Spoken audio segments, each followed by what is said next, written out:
Welcome back students. तो पिछले lecture में हमने मेटल नॉन मेटल का चैप्टर शुरू किया था। मेटल नॉन मेटल्स होते क्या है हमने ये डिस्कस किया था और उनकी केमिकल प्रॉपर्टीज डिस्कस की थी, और फिर हमने फिजिकल प्रॉपर्टी मेटल और नॉन मेटल का डिस्कस की थी, और इसके अलावा फिर हमने केमिकल प्रॉपर्टीज मेटल के स्टार्ट किए थे। तो उसमें हमने ये देखा था कि मेटल की रिएक्शन जो है, मेटल की रिएक्शन ऑक्सीजन के साथ होती है तो क्या होता है, एक केमिकल प्रॉपर्टीज हमने डिस्कस की थी। Now the next chemical properties. तो केमिकल प्रॉपर्टीज़ की हम बात करेंगे मेटल्स की। पहले केमिकल प्रॉपर्टीज़ जो हम डिस्कस कर रहे थे, तो केमिकल प्रॉपर्टीज़ की हम बात करें तो केमिकल प्रॉपर्टीज़ में हमारे पास जैसे सेकंड है, second chemical property that is reaction with water के साथ रिएक्शन। एयर यानी ऑक्सीजन के साथ रिएक्शन हम डिस्कस कर चुके हैं। Now the reaction with water. Almost all the metals react with water, लेकिन जो काफ़ी जो लो रिएक्टिव मेटल्स हैं, लो रिएक्टिव मेटल जैसे मतलब कॉपर है, गोल्ड है, प्लेटिनम है, ये सारे जो हैं ये सारे वाटर के साथ रिएक्शन वो नहीं करते। बाकी जो मोस्टली जो मेटल्स हैं ये वाटर के साथ रिएक्शन करते हैं। बट अब रिएक्शंस में ये है कि रिएक्टिविटी सबकी डिफरेंट है। जो हाईली रिएक्टिव मेटल्स हैं वो रूम टेम्परेचर पे इवन कोल्ड वाटर के साथ रिएक्ट कर लेंगे। जो थोड़े से लेस रिएक्टिव हैं उस कंडीशंस पे क्या है, हमें थोड़ा सा गर्म करना पड़ेगा, वाटर को थोड़ा सा गर्म करना पड़ेगा। जो थोड़े और भी लेस रिएक्टिव हैं उसके लिए वाटर को गर्म करके, जैसे मान लो आयरन है, हमारे पास जिंक वगैरह, इस केसेस में क्या है कि हमें वाटर को गर्म करके उसको स्टीम में कन्वर्ट करना पड़ता है, तब जाकर रिएक्शंस होती है। और जो बहुत ही लेस रिएक्टिव हैं जैसे कॉपर है, गोल्ड है, ये रिएक्शन नहीं करते। तो अब इसमें हमारे पास एक बात और, जो हाईली रिएक्टिव मेटल है, जो हाई रिएक्टिव है, हाई रिएक्टिव की रिएक्शन जब वाटर के साथ होती है, metal plus water gives to metal hydroxide. ये क्या बनाते हैं, मेटल हाइड्रोक्साइड बनाते हैं और हाइड्रोजन गैस फ्री होती है। और जो लेस रिएक्टिव है, जो लेस रिएक्टिव है उस केसेस में हमारे पास क्या है, जो लेस रिएक्टिव हैं मेटल्स, ये जो वाटर के साथ रिएक्ट करते हैं तो ये वाटर से रिएक्ट करके हमारे पास मेटल ऑक्साइड बनता है। इस केसेस में क्या है, मेटल ऑक्साइड बनता है। मेटल ऑक्साइड और हाइड्रोजन गैस फ्री होती है। यानी हाइड्रोजन गैस तो दोनों ही केसेस में फ्री होगी, चाहे वो लेस रिएक्टिव हो या मोर रिएक्टिव हो। लेकिन अगर हाई रिएक्टिव है तो मेटल हाइड्रोक्साइड बनेगा, लेस रिएक्टिव है तो मेटल ऑक्साइड्स बनेगा। तो एक एक करके हम देखते हैं इनकी रिएक्शंस। जैसे हाई रिएक्टिविटी में हम पोटेशियम और सोडियम ले सकते हैं। तो पोटेशियम और सोडियम की जब रिएक्शंस होती है, पोटेशियम 2K + H2O क्या बनाएगा, ये मैंने क्या बोला कि हाई रिएक्टिव में क्या बनता है, मेटल का हाइड्रोक्साइड्स बनता है। तो ये क्या बना देगा, 2KOH, पोटेशियम हाइड्रोक्साइड्स बन गया एंड हाइड्रोजन गैस फ्री होती है। इक्वेशंस को बैलेंस कर लेते हैं हम, 2H2O। तो यहाँ पे देखिए फिर, और ये रिएक्शन रूम टेम्परेचर पे हो जाएगी। ये क्या है, इवन कोल्ड वाटर के साथ रिएक्शन हो जाएगी बड़े आराम से। And this is very vigorous reactions, काफ़ी ज़्यादा एक्सोथर्मिक रिएक्शंस होती है। सोडियम के केस में भी हमारे पास यही है, 2Na + H2O, ये बना देगा NaOH + H2, NaOH + H2। अब इस केसेज में भी आप देखिए, इस केसेज में भी हमारे पास ये बैलेंस कर लिया हमने 2। तो यहाँ पे क्या है, इस केसेस में भी हमारे पास जो रिएक्शंस होगी है, रिएक्शन यहाँ पे काफ़ी विगोरस रिएक्शंस होती है। और जो इज हाईली एक्सोथर्मिक रिएक्शन, और जो भी यहाँ पे जो ये बनेगी, मतलब जो गैस यहाँ पे निकलती है हाइड्रोजन गैस, एक्सोथर्मिक होने की वजह से ही आग पकड़ लेता है। बट हम इक्वेशंस को बैलेंस कर ले, 2Na, दिस इज़ 2, नाउ 2, हाँ अब ये बैलेंस हो गया, 2 2 = 4 हो गया 2, ठीक। तो कोल्ड वाटर के साथ। अब दूसरे हम अगले जो नेक्स्ट रिएक्टिव हमारे पास मेटल्स हैं, कैल्शियम और मैग्नीशियम। कैल्शियम भी कोल्ड वाटर के साथ रिएक्ट कर लेता है ऑलमोस्ट रूम टेम्परेचर पे। लेकिन यहाँ पे क्या होती है कि आग नहीं पकड़ती, हाईली एक्सोथर्मिक नहीं है। तो कैल्शियम की जब रिएक्शंस होती है तो उसमें क्या होता है, बबल्स बनने लगते हैं। क्योंकि जो हाइड्रोजन गैस, जो कैल्शियम बबल्स बनते हैं हाइड्रोजन गैस के, और ये बबल्स जो हैं वो मेटल के साथ चिपक जाते हैं तो ऊपर सरफेस पर फ्लोट करने लगता है, सरफेस पे फ्लोट करने लगता है। क्योंकि यहाँ पे जो हाइड्रोजन गैस निकलती है वो उसकी वजह से, और हाईली एक्सोथर्मिक नहीं है इसलिए आग नहीं लगती। तो जैसे देखिए हम कैल्शियम की बात करते हैं, कैल्शियम भी हाईली रिएक्टिव में ही है। तो यहाँ पे भी हमारे पास क्या बनेगा, हाइड्रोक्साइड से ही बनेगा। तो कैल्शियम प्लस H2O क्या बनेगा, ये CaOH whole twice CaOH whole twice plus H2। Equation balance कर लेते हैं हम। ओके, अब ये कोल्ड वाटर के साथ अब क्या मैग्नीशियम है। मैग्नीशियम की रिएक्शंस अगर आपको करवानी है, मैग्नीशियम भी रिएक्टिव मेटल्स में है, लेकिन अब इस केसेस में वाटर को थोड़ा सा गर्म करना पड़ेगा आपको, कोल्ड वाटर के साथ ये रिएक्शन नहीं करेगा। तो मैग्नीशियम की बात करते हैं, magnesium plus H2O, this is magnesium hydroxide OH whole twice plus H2।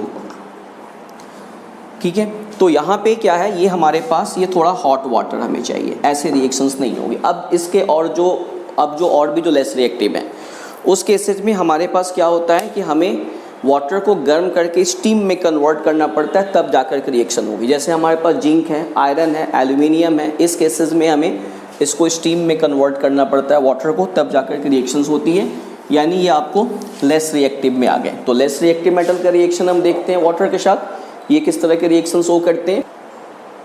देखिए, अब देखिए लेस रिएक्टिव की हम बात करते हैं। जैसे हम लेस रिएक्टिव में एल्यूमिनियम की हम बात करते हैं, लेस रिएक्टिव। अब यहाँ पे देखिए एल्यूमिनियम जो है, एल्यूमिनियम रिएक्शन करेगा, लेकिन अब यहाँ पे क्या है, यहाँ पे जो कुछ भी जो रिएक्शंस होगी वो अब यहाँ पे 2Al प्लस H2O, ये क्या बनाएगा Al2O3। अब यहाँ पे लेस रिएक्टिव में मैंने क्या बोला था कि हाइड्रोक्साइड्स नहीं बनता, ऑक्साइड्स बनता है।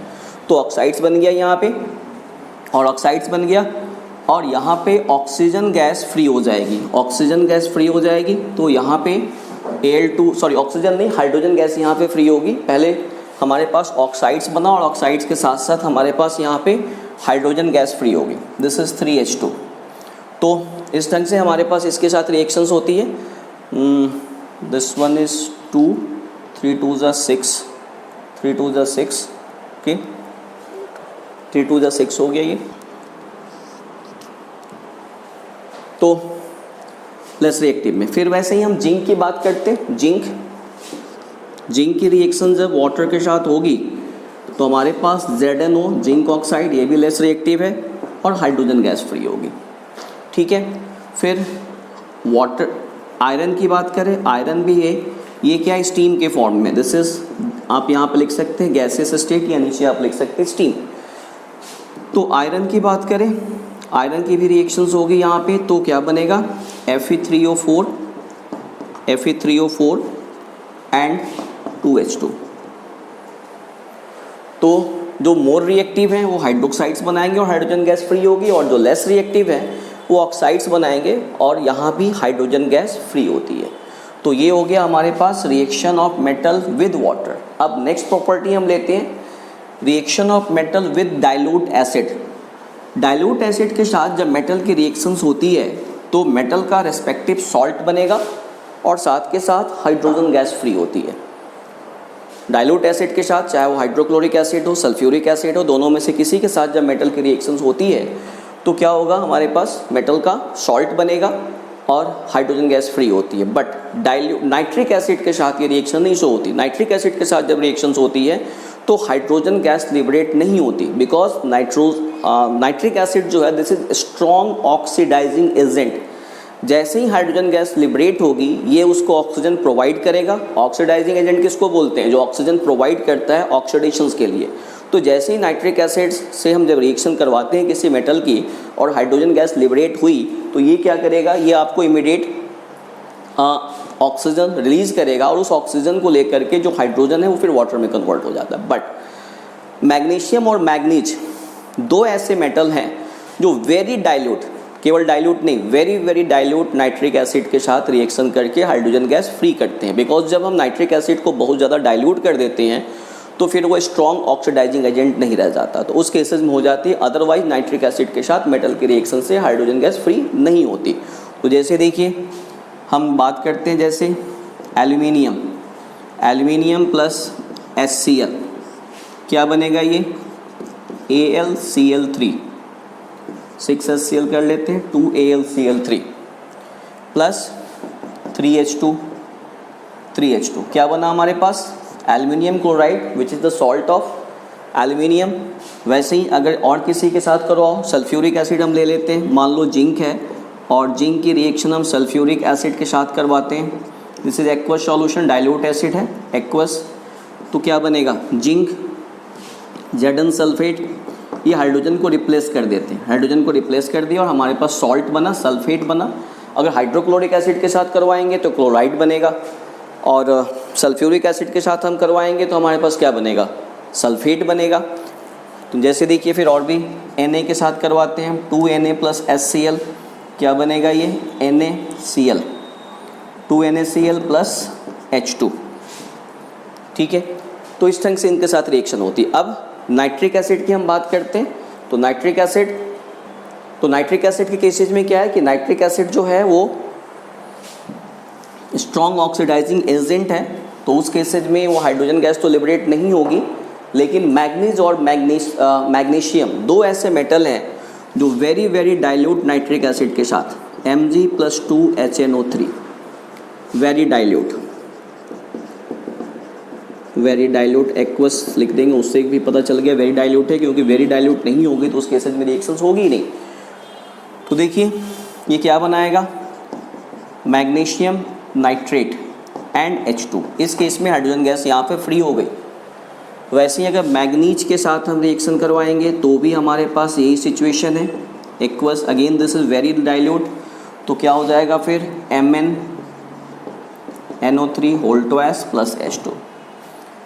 तो इन दो मेटल के साथ डाइल्यूट नाइट्रिक एसिड की रिएक्शन जब होती है तो हाइड्रोजन गैस फ्री होता है, अदरवाइज नाइट्रिक एसिड जो है वो रिएक्शन करके हाइड्रोजन गैस फ्री नहीं करता, वाटर बन जाता है, वो वाटर में ऑक्सीडाइज हो जाता है। अब चलिए नेक्स्ट प्रॉपर्टी हम देखते हैं, reaction of metal with salt solution of other metal या लेस रिएक्टिव मेटल। तो third property, reaction with salt solution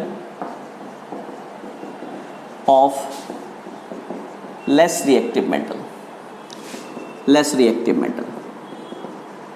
अब लेस रिएक्टिव मेटल कौन से हैं, मोर रिएक्टिव कौन से हैं, तो सबसे पहले तो हमें पता होना चाहिए रिएक्टिविटी सीरीज ऑफ मेटल।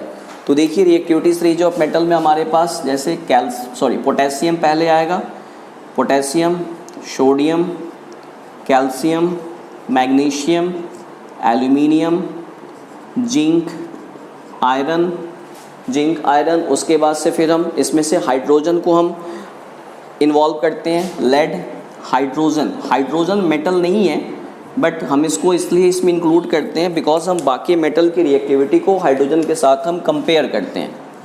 तो हाइड्रोजन हो गया इसमें, then we have copper, mercury, silver, gold. अब ये क्या है, ये डिक्रीजिंग रिएक्टिविटी की तरफ, डिक्रीजिंग रिएक्टिविटी का मतलब कि जो सबसे ऊपर वाला है that is more reactive, potassium more reactive and gold less reactive, सबसे कम, least reactive, you can say least reactive, सबसे कम रिएक्टिव है ये, लीस्ट रिएक्टिव। तो मैंने क्या बोला कि मोर रिएक्टिव मेटल जो है वो लेस रिएक्टिव मेटल के सॉल्ट सॉल्यूशन से मेटल को डिस्प्लेस कर देता है। पोटेशियम, ध्यान रखना में potassium, sodium, calcium, magnesium, aluminium, zinc, iron, lead, hydrogen, copper, ये ऊपर वाले जितने मेटल से हाइड्रोजन से मोर रिएक्टिव है और नीचे वाले जितने हाइड्रोजन से लेस रिएक्टिव है। तो copper, mercury, silver and gold. चलिए अब देखते हैं more reactive metal less reactive metal को उसके सॉल्ट सॉल्यूशन से डिस्प्लेस करता है। तो देखिए जैसे हमारे पास आयरन है सॉलिड और कॉपर सल्फेट के एक्वस सॉल्यूशन में हम इसको डुबोते हैं। कॉपर सल्फेट किस कलर का होगा, ये ब्लू कलर का होगा। अब आप रिएक्टिविटी सीरीज में देखिए आयरन और कॉपर को कंपेयर कीजिए, आयरन यहाँ पे है, कॉपर यहाँ पे। ऑब्वियसली आयरन जो है वो क्या है फिर कॉपर से मोर रिएक्टिव है, तो आयरन कॉपर को रिप्लेस कर देगा and it will form FeSO4 aqueous, ये ग्रीन कलर का सॉल्यूशन बनेगा और कॉपर अलग हो जाएगा। इसी तरह से हम और भी रिएक्शन हम इसमें से कर सकते हैं, जैसे देखो सिल्वर है Ag plus copper sulphate aqueous. अब सिल्वर भी देखिए, सिल्वर क्या है यहाँ पे, सिल्वर कॉपर से लेस रिएक्टिव है, तो सिल्वर कॉपर से जब लेस रिएक्टिव है नो रिएक्शन, सिल्वर कॉपर को रिप्लेस नहीं कर सकता क्योंकि लेस रिएक्टिव हो गया। तो मोर रिएक्टिव मेटल जो है वो लेस रिएक्टिव मेटल को रिप्लेस करेगा, लेस रिएक्टिव मेटल जो है मोर रिएक्टिव मेटल को रिप्लेस नहीं कर सकता फ्रॉम इट्स सॉल्ट सॉल्यूशन। तो ये हमें ध्यान रखना है। अब देखिए फिर एक दो रिएक्शंस हम और देखते हैं, अब देखिए तो अब मान लो मैं इसको रिवर्स करता हूँ, कॉपर और AgNO3 एक्वस, इनके साथ में रिएक्शन करवाता हूँ। अब क्या है, अब कॉपर जो है वो सिल्वर से ज़्यादा रिएक्टिव है, तो कॉपर क्या करेगा, सिल्वर को रिप्लेस कर देगा और ये रिप्लेस करके कॉपर नाइट्रेट बनाएगा, CuNO3 प्लस Ag यहाँ से रिप्लेस हो जाएगा, हमारे पास क्या बनेगा, कॉपर नाइट्रेट बन जाएगा, CuNO3 होल ट्वाइस, और सिल्वर यहाँ पर रिप्लेस हो गया, सॉरी कॉपर ने सिल्वर को रिप्लेस कर दिया बिकॉज कॉपर जो है वो सिल्वर से मोर रिएक्टिव है। तो इस ढंग से एक मोर रिएक्टिव मेटल जो है वो लेस रिएक्टिव मेटल को उसके सॉल्ट सॉल्यूशन से रिप्लेस कर देता है। तो नेक्स्ट प्रॉपर्टी फिर हम देखते हैं, नेक्स्ट प्रॉपर्टी है हमारे पास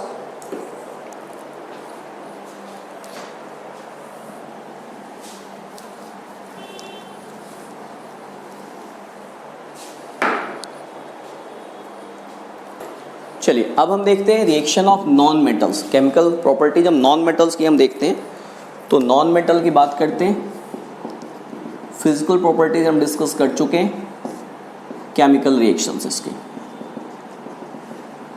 केमिकल रिएक्शन मेटल की तरह यहाँ भी हमें 4 रिएक्शन जैसे हम देखते हैं। सबसे रिएक्शन विद, पहली क्या है, रिएक्शन विद व्हाट, ऑक्सीजन या एयर, रिएक्शन विद ऑक्सीजन या एयर, एक ही बात हुई। चलिए देखते हैं। तो नॉन मेटल जिस तरह से मेटल ऑक्सीजन के साथ रिएक्ट करके अपने ऑक्साइड्स बनाते हैं, नॉन मेटल भी ऑक्सीजन के साथ रिएक्ट करके अपने ऑक्साइड्स बनाते हैं। जैसे कार्बन है, ऑक्सीजन के साथ रिएक्शन हुई, CO2 बन गया।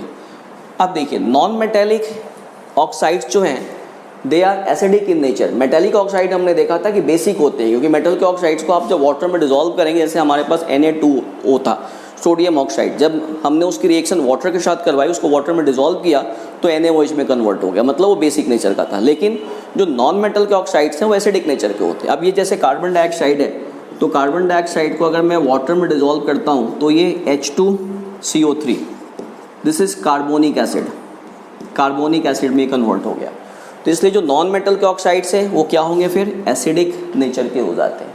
चलिए दूसरी प्रॉपर्टी हम देखते हैं, reaction with dilute acid, reaction with water, reaction with dilute acid, reaction with water. Generally जो नॉन मेटल्स हैं वो वाटर के साथ रिएक्शन शो नहीं करते। Again reaction with dilute acid, यहाँ पे भी नो रिएक्शन। दोनों ही केसेज में रीज़न सेम है कि वाटर के साथ रिएक्शन इसलिए नहीं करते क्योंकि नॉन मेटल्स क्या करते हैं, नॉन मेटल्स इलेक्ट्रॉन गेन करते हैं।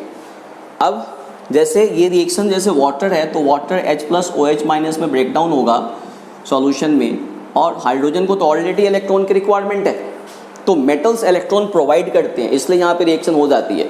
लेकिन नॉन मेटल इसको इलेक्ट्रॉन प्रोवाइड नहीं कर सकते, वो तो इलेक्ट्रॉन गेन करते हैं, इसलिए वाटर के साथ नॉन मेटल की रिएक्शंस जनरली नहीं होती। In the same way reaction with dilute acid, dilute acid में क्या होता है, जब मेटल की रिएक्शंस होती है तो मेटल क्या करता है, हाइड्रोजन को रिप्लेस करके सॉल्ट बनाता है और हाइड्रोजन गैस बनती है। बट यहाँ पे वही सिचुएशन है, डाइल्यूट एसिड के साथ रिएक्ट करने के लिए क्या होगा, H+ उसमें होगा, तो H+ को इलेक्ट्रॉन की रिक्वायरमेंट है और नॉन मेटल तो खुद दूसरों से इलेक्ट्रॉन गेन करते हैं, तो ऑब्वियसली फिर यहाँ पे भी रिएक्शन नहीं होगी। अब वहाँ पे जैसे था कि मेटल्स जो हैं वो अपने से लेस रिएक्टिव मेटल के सॉल्ट सॉल्यूशन के साथ रिएक्ट करके उसको रिप्लेस करते हैं, तो ये प्रॉपर्टीज़ यहाँ पे भी होगी, रिएक्शन विद सॉल्ट सॉल्यूशन। अब रिएक्शन विद सॉल्ट सॉल्यूशन में देखिए, जैसे हमारे पास NaBr सोडियम ब्रोमाइड का एक्वस सॉल्यूशन है और इसकी रिएक्शन में क्लोरीन के साथ करवा रहा हूँ, तो नॉन मेटल में क्लोरीन जो है वो ब्रोमीन से ज़्यादा रिएक्टिव है, तो क्लोरीन इसको रिप्लेस कर देगा, हमारे पास क्या बनेगा 2NaCl प्लस Br2, ब्रोमीन अलग हो गया। तो this is all about the chemical properties of metals and non metals, और नेक्स्ट लेक्चर में हम फिर इसके आगे के टॉपिक डिस्कस करेंगे। Thank you.